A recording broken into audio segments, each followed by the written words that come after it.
Hai adik-adik, kembali lagi dengan Kak Rina di online class 101.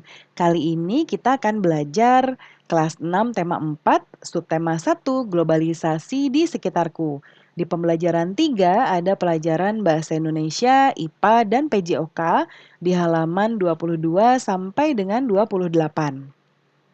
Nah, adik-adik untuk melihat video Karina, kalau gambarnya burem bisa diubah settingannya untuk kualitasnya ya.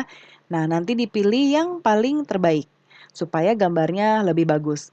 Nah, kalau mau lihat pembelajaran lain bisa klik di kanan atas videonya. Nanti ada rekomendasi playlist dan juga video pembelajaran lain. Tapi sesuai judul ini ya. Kalau mau lihat kelas dan tema lain bisa klik di kolom deskripsi. Nanti akan ada daftarnya. Nah, misalnya sekarang kan adik-adik kelas 6 nih, mau lihat yang lain, berarti klik di biru-biru atau di linknya sini. Nanti kita akan masuk ke playlistnya.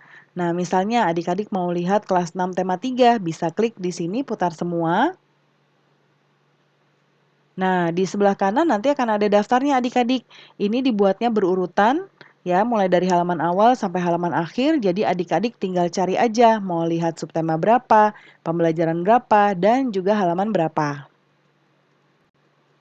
Kita mulai ya, ini ada Edo nih. Kata Edo, warisan budaya Indonesia yang dikenal dunia tidak hanya batik dan angklung.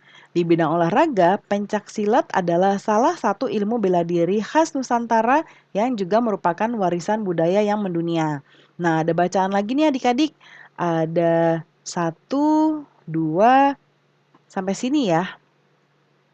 Nah, sampai sini. Jadi ada 3 paragraf ya. Nanti adik-adik boleh dibaca dulu nih untuk selanjutnya kita lanjut ke bacaan berikutnya ya. Nah, di pencaksilat ada gerakan yang namanya kuda-kuda ya. Kuda-kuda tuh teknik adik-adik untuk memperlihatkan sikap dari kedua kaki ya. Nah, seperti contoh di sini. Ini namanya kuda-kuda tengah, posisinya seperti ini. Kedua kakinya melebar sejajar dengan bahu ya. Berat badan ditopang secara merata oleh kedua kaki. Ya, nah kemudian posisi telapak kaki serong membentuk sudut sekitar 30 derajat. Lalu ini kuda-kuda depan. Ya, gerakannya seperti ini. Lalu ada juga kuda samping. Nah, nanti untuk apa? Gerakannya boleh ditunggu arahan dari Bapak Ibu Guru PJOK dulu ya. Lalu di sini ada pola langkah adik-adik dalam silat. Nah, di kelas sebelumnya juga ada ya. Di kelas 5 kalau nggak salah atau kelas 4. Jadi ini sama, cara pola langkahnya tuh misalnya adik-adik mau ke sini. Berarti dari ini kaki kanan, ini kaki kiri, kaki kanan. A2 pindah ke C2. Jadi disebutnya A2 C2 ya, atau A2D1 berarti maju. Ya, ini namanya mempelajari pola langkah. Nah, lalu kata Edo lagi nih, di era globalisasi sekarang, tentu kita sering menyaksikan olahraga bela diri pencaksilat ditayangkan di acara televisi nih. Nah, gimana energi listrik dari pembangkit listrik bisa sampai ke rumah kita? Nah, kita ada bacaan lagi ya, judulnya menyalurkan energi listrik. Bagaimana listrik sampai ke rumahmu? Nah, ini nanti dibaca juga ya adik-adik. Lalu kita akan menjawab pertanyaannya. Yang pertama, apa saja jenis sumber daya alam yang bisa digunakan untuk membangkitkan energi listrik? Ya, nah kita coba lihat di sini. Ada beberapa ya, seperti misalnya angin, ya, yaitu di sini PLTA. Kemudian air sungai, ya, PLTA juga di sini. Lalu ada panas bumi yaitu PLTU, ya. Lalu nomor 2, apa fungsi sutet pada sistem transmisi energi listrik? Nah, sutet itu kepanjangannya saluran udara tegangan ekstra tinggi, ya. Nah, fungsinya yaitu dia menyalurkan energi listrik dari pusat-pusat pembangkit listrik. Itu ada di sini ya. Nih. Kemudian mengapa energi listrik dari pusat pembangkit listrik perlu dinaikkan lalu diturunkan tegangannya sebelum disalurkan ke rumah-rumah. Nah, itu ada di sini nih, ya. Itu ada di sini, di sekitar sini. Ya, sesuaikan tegangannya ya dengan kebutuhan rumah tangga. Kalau adik-adik nanti boleh tanya ke ayah ibu, jadi masing-masing rumah itu ada dayanya.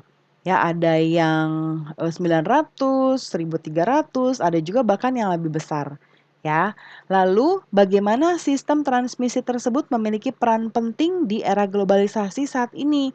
Ya, pastinya ini ya, di sini ya, dengan adanya listrik, maka sekarang kita bisa akses informasi. Contohnya aja, sekarang kita lagi PJJ atau pembelajaran jarak jauh, di mana adik-adik dikirim tugasnya lewat WhatsApp atau misalnya lewat email, dan untuk belajarnya kadang-kadang lewat online ya, lewat Zoom dan lain sebagainya.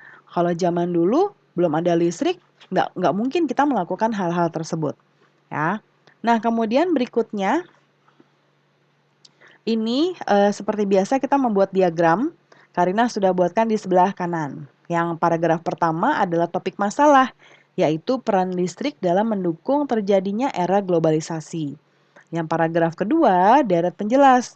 Tegangan listrik dari pusat pembangkit dinaikkan oleh transformator hingga 500 kV.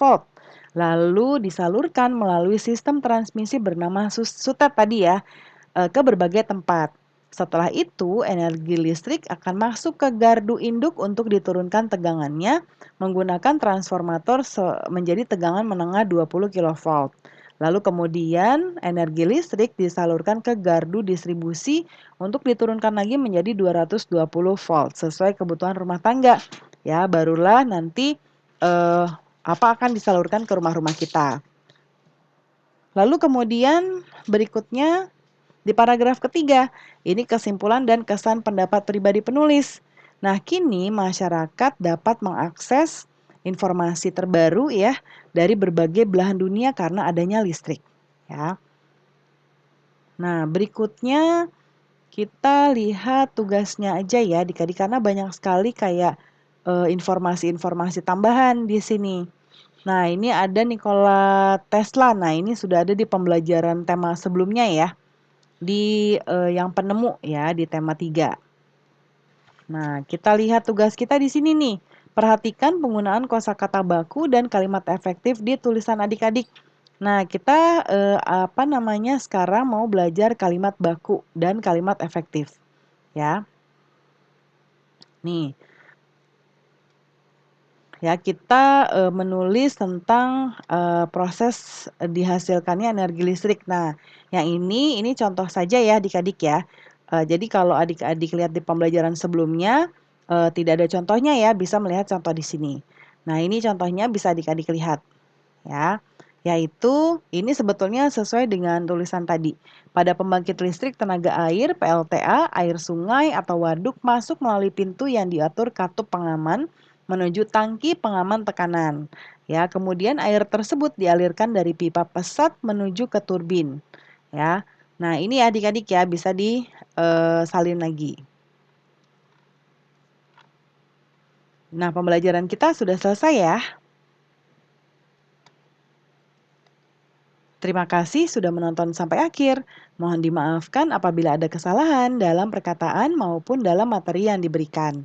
Sampai jumpa di pembelajaran berikutnya. Dadah!